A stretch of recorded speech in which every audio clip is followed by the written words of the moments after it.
y en la línea de Mega Noticias TVC, el analista y periodista José Reveles. Pepe, como siempre, un gusto que nos tomes la llamada. Buenas noches, Francisco, a tus órdenes. Bueno, ¿cómo tomar la detención del exsecretario de Seguridad Pública, García Luna? Y esto te lo pregunto a ti como escritor de aquel libro del Cártel Incómodo, en el que haces justamente mención de García Luna. Sí, a él lo menciono también en el Afer Cassés. En el Afer Cassés. Como este es un personaje recurrente. Así Mira, es. Fue sorpresiva y también impactante, porque pues parecía que era el rey de la impunidad, mientras fue el policía consentido aquí, sobre todo el sexenio de Felipe Calderón, aunque él está desde el de Fox, ¿no? En un alto puesto, era director de la AFI, y ya con Calderón, secretario de Seguridad Pública Federal. Me parece que lo que no se pudo hacer en México, ahora se está haciendo en Estados Unidos, y lo que va a pasar es que México se va a sumar a las acusaciones. Ya, ahora sí que en segunda instancia, ¿no? Sí, ya ha solicitado, está o en proceso de solicitar un proceso de extradición. Correcto. Pero uno se pregunta, ¿por qué todo este tiempo, si está desde el 2012, dejó de ser funcionario, vino a presentar un libro el año pasado? Así es. Que es más o menos la reiteración de sus afanes de ser una policía única, un mando único en el país, y no pasó nada, lo presentó públicamente. Entonces, pues algo pasó ahí, algo falló. Bueno, yo lo decía hace un momento en un comentario, el hecho de que lo haga Estados Unidos, entonces en ese momento lo aprovecha México. Si no, no ha pasado nada, todo el mundo calladito y aquí todo sigue tan normal. Es más, me atrevería a decir, ¿habrá, o consideras tú, Pepe, habrá en este momento una carpeta de investigación? Pues están diciendo que sí, no hay que creer mientras no demuestren lo contrario. Pero realmente había acusaciones desde el 2013 en contra de García Luna por parte de la Procuraduría, exactamente con el subprocurador Ricardo García Cervantes, de origen panista, un tipo muy íntegro, muy probo, que prefirió renunciar después a la subprocuraduría porque dijo que no había vocación para solucionar los problemas de la violencia en este país, ni la cuestión de los desaparecidos.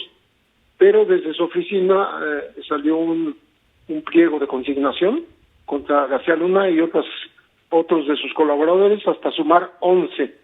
Y yo lo tengo ese pliego, de tal manera que, pero eran delitos menores, eran delitos que se cometieron en el transcurso de esta recreación televisiva que se le quiso hacer aparecer como si fuera en vivo y a todo color, ¿no? Así es. Lo del rancho de las Chinitas. Entonces había abuso de autoridad, había declaraciones falsas, había, ¿cómo se dice?, mala administración de la justicia, así se llaman los delitos que se le imputaban. Pero no más allá, nada muy grave, la hubiera librado si lo hubiesen siquiera citado a declarar, pero no pasó nada en esa época. Así es. El papel se perdió ahí entre Murillo Karam y Enrique Peña Nieto.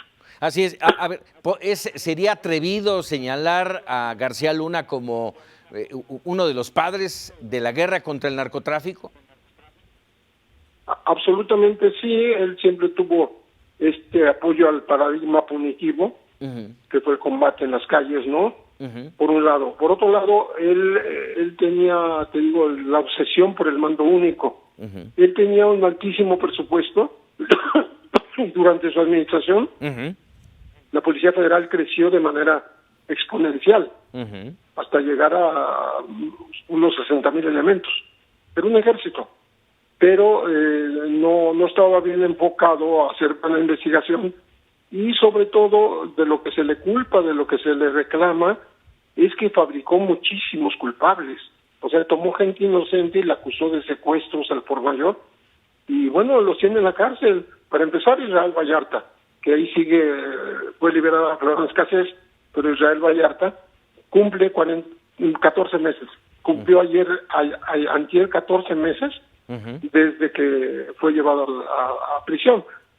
Él fue capturado el día 8 de diciembre y el 9 lo presentaron en este show que hizo pensar a muchos periodistas en García Luna Productions. Esta captura de García Luna abre, no una ventana, diría yo, abre una enorme puerta para que durante el proceso pudieran salir más nombres de aquella administración de Felipe Calderón. Sí, sobre todo en torno a la protección al rey Zambada en el tráfico en el aeropuerto de la Ciudad de México. Acuérdate aquella balacera en donde se enfrentaron agentes federales y por lo menos 2 resultaron muertos. Era en ese contexto de cobertura, pues corrupta. Luego también tuvo otro episodio muy sonado, el de la balacera contra una camioneta blindada, contra un par de camionetas blindadas de la embajada estadounidense, en donde iban agentes veteranos de la CIA que estaban dando un curso de tiro a los marinos ahí por Tres Marías, por Huitzilac. Sí, sí, sí. Eso también fue un escándalo. Eso ocurrió en agosto de 2012. Y García Luna fue a Estados Unidos, fue enviado a Estados Unidos por Felipe Calderón para que ofreciera disculpas a Hillary Clinton, a Janet Napolitano y al procurador Eric Holder. En septiembre estaba él allá. Y se la libró, como que le creyeron, como que no le creyeron, pero ya no era muy bien visto allá en Estados Unidos tampoco. Me llamó mucho la atención, Pepe, cuando arrancamos esta charla, que me dijeras que era una sorpresa. ¿Por qué una sorpresa la captura? Porque se mencionó a muchas personas durante el proceso y condena al Chapo Guzmán. Al Chapo Guzmán. y García Luna fue uno de los mencionados. También se mencionó a 3 expresidentes de México, tanto a Vicente Fox como a Peña Nieto como a Calderón. De tal manera que, por eso digo, no se veía en el horizonte que fueran a ir contra este ex superpolicía, que era un todopoderoso en tiempos de Felipe Calderón. Hacía lo que quería y, de hecho, yo creo que imponía a veces su voluntad por encima incluso del ejército. Acuérdate de aquel pues show que mandó a hacer también pagado en Televisa. Lo de Florence Cassés. Una especie de...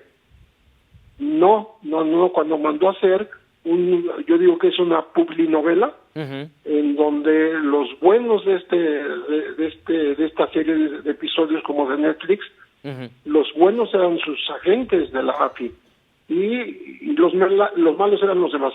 Ni siquiera aparece el ejército ahí como un ente, una entidad que combata el narcotráfico, solo los policías federales. Y eso lo pagó con millones del erario, se lo pagó a Televisa. Caray, pues Pepe... Usando las instalaciones de Iztapalapa. Sí, así es. Así es, Pepe, como siempre es un gusto platicar contigo, ya tendremos oportunidad a lo largo de lo que me imagino será un largo proceso allá en los Estados Unidos, concretamente en Nueva York, en contra de García Luna. Te agradezco mucho, Pepe. Pues esperamos que desfilen personajes interesantes y aunque la cara se nos llene de vergüenza, pues presenciemos lo que va a pasar ahí. Que se acabe con la impunidad, Pepe. Muy bien, Francisco. Un gran abrazo. Muchísimas gracias. Pepe Rebeles, analista, periodista, escritor de una cantidad de escritos importantísimos. Ya mencionamos del cártel incómodo, el Afer Cassés, en fin.